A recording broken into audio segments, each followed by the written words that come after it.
nós finalizaremos a nossa jornada em filosofia a partir de uma nova vertente do pensamento cristão, o existencialismo cristão, a partir de Søren Kierkegaard.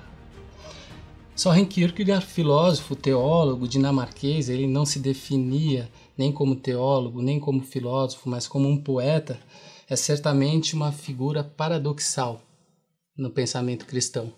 Paradoxo é a palavra que define o seu pensamento.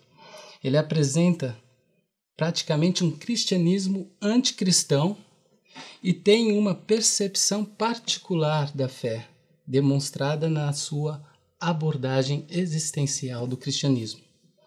A filosofia e a teologia de Søren Kierkegaard são resolutamente antissistemáticas, anti-sistema, ante a lógica que cria o sistema. Daí o paradoxo. Ele se posiciona contra os grandes sistemas de pensamento que tem como eminente representante, no início do século XIX, Hegel. Mas há também um pensamento contra a alegação de descobrir uma arquitetura teórica que explicaria o movimento do mundo e transcenderia dos meros indivíduos. Kierkegaard, ele destaca os indivíduos, ou melhor, o singular, em sua linguagem, o único, ou seja, a pessoa concreta que se coloca em um relacionamento pessoal e íntimo com o absoluto, consciente de si mesmo e de suas angústias, de seus sofrimentos. O pensador existencialista afirma que a verdade é uma aquisição subjetiva, uma realidade vivida, um movimento que começa na interioridade, aqui e agora. É por isso que, para Kierkegaard, a verdade cristã não é um conhecimento teórico sobre o Cristo, seja histórico, seja filosófico ou teológico, mas está no fato de conhecê-lo como pessoa, ou seja, crer nele. Porque dele, diz o autor dinamarquês, nada podemos saber, mas ele pode somente ser crido.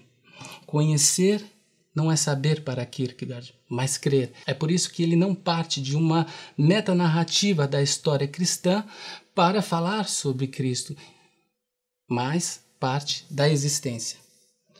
E crer em Jesus é estar em situação de contemporaneidade com ele. Kierkegaard diz, pois em relação ao absoluto há apenas um tempo, o presente. Quem não é contemporâneo do absoluto, para ele o absoluto não é nada. Essa contemporaneidade é a própria fé. Kierkegaard afirma, enquanto houver um cristão, também será necessário para que ele continue a ser, que ele seja como cristão um contemporâneo da presença de Jesus. Essa contemporaneidade é a condição da fé. O paradoxo da fé significa para Kierkegaard o singular acima do geral. A fé cristã pode também ser expressa na contestação da exterioridade em nome da interioridade, a rejeição da realidade em nome do absoluto. É em uma situação paradoxal, quando não há mais esperanças, que o cristão, para Kierkegaard, pode crer em esperança. É quando todos os meios humanos eles estão esgotados que o milagre é possível.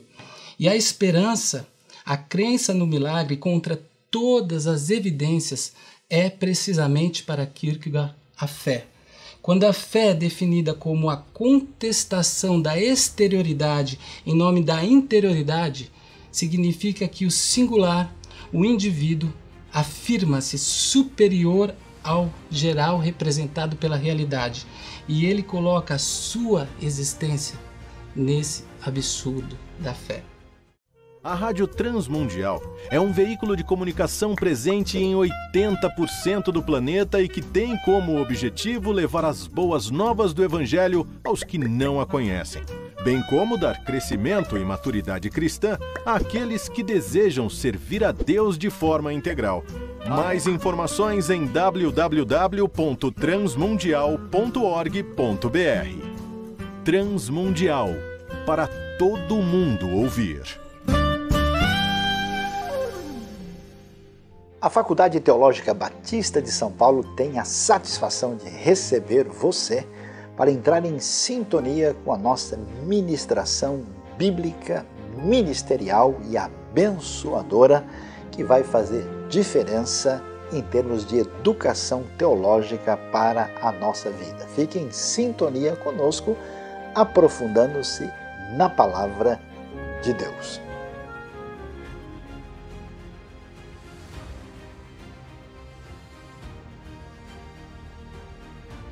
A relação entre fé e ética para Kierkegaard é também complexa. A ética para Kierkegaard é a lei moral, geral e abstrata, a qual todos devem se submeter para que a sociedade possa subsistir. É um fim em si mesmo, como para Kant. Ora, a fé é justamente o paradoxo onde o inferior, o singular, o único, contesta o geral, contesta a ética, em nome do absoluto. Assim, a fé, ela produz uma suspensão teleológica objetiva da ética, que, no entanto, não pode ser suspensa se ela não for destruída. Portanto, não há nada mais de subversivo do que a fé para Kierkegaard, que significa a irrupção do absoluto em um indivíduo singular que coloca em causa toda a moral da realidade, de qualquer sociedade e até mesmo a moral da própria cristandade. Kierkegaard, ele dá o exemplo de Abraão. Abraão sacrificando seu filho Isaque. Do ponto de vista ético, o patriarca deve ser considerado o pior dos criminosos, já que ele é o assassino do seu próprio filho. No entanto, Abraão, o pai da fé, é movido pelo absoluto, pela vocação exterior de um Deus que o chama. Abraão creu e não duvidou. Ele confiou no absurdo. E contra todas as probabilidades, o absurdo se torna realidade. Isaac é poupado. A fé, ela te retira do ambiente ético para uma relação com o absoluto, onde você receberá as injunções desse absoluto e te joga novamente no ambiente da existência, mas agora interpretando tudo à sua volta diferentemente. Para Kierkegaard, a situação da igreja triunfante de seu tempo, na qual a cristandade se encontra, é uma mera ilusão. Ao tornar o cristianismo uma cultura geral, compartilhada por todos, a cristandade acabou abolindo a exigência de um relacionamento íntimo e direto entre cada singular e o absoluto. Ao fazer de Cristo um mero objeto de dogma, a cristandade negou o caráter do indivíduo singular, do cristão como pessoa, aqui e agora. Ao basear sua crença em verdades objetivas, ao erguer sistemas teológicos totalizantes, a cristandade tornou vã toda a existência cristã. A cristandade, para Kierkegaard, aboliu o cristianismo. A observação de Kierkegaard é amarga. A cristandade esqueceu o cristianismo, tornou-se indiferente a ele. E a partir de então, a única possibilidade do cristão despertar a cristandade é lutar contra ela. Resumindo, o programa de Kierkegaard em relação à cristandade é atacá-la em nome do cristianismo. Isso significa que Kierkegaard dá crédito apenas ao indivíduo e nega a ideia de comunidade, de igreja? Não. Nós encontramos no autor dinamarquês uma eclesiologia, uma teoria da igreja diferente. Se Kierkegaard ele se opõe à igreja luterana de seu tempo, é para melhor afirmar em contraste o seu próprio modelo de igreja alternativo. Ele opõe a igreja triunfante do seu tempo à igreja que luta. Para Kierkegaard, a igreja é necessariamente uma igreja militante, uma igreja que luta para trabalhar pelo reino de Deus em um mundo que é hostil a ela. Se o cristão singular é necessariamente militante, a igreja, a agregação de todos esses cristãos singulares deve formar também uma igreja militante.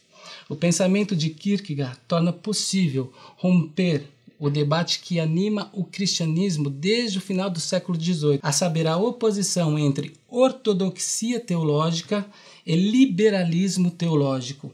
Para Kierkegaard, eles fazem tanto a ortodoxia quanto o liberalismo de Jesus um objeto de conhecimento, seja um conhecimento dogmático, ortodoxia, ou um conhecimento filosófico e ético, o liberalismo. O cristianismo não é um conhecimento para Kierkegaard, mas uma existência. Kierkegaard tenta mostrar contra o liberalismo que a fé transcende e desafia a ética, e contra a ortodoxia que Jesus Cristo não é uma soma de afirmações dogmáticas gerais e abstratas, mas uma pessoa a ser aceita. Assim, o filósofo dinamarquês abre uma nova perspectiva para o cristianismo. Para o cristão, não é apenas uma questão de acreditar, ortodoxia, ou agir, liberalismo, mas de existir como cristão. Este é o princípio do existencialismo cristão.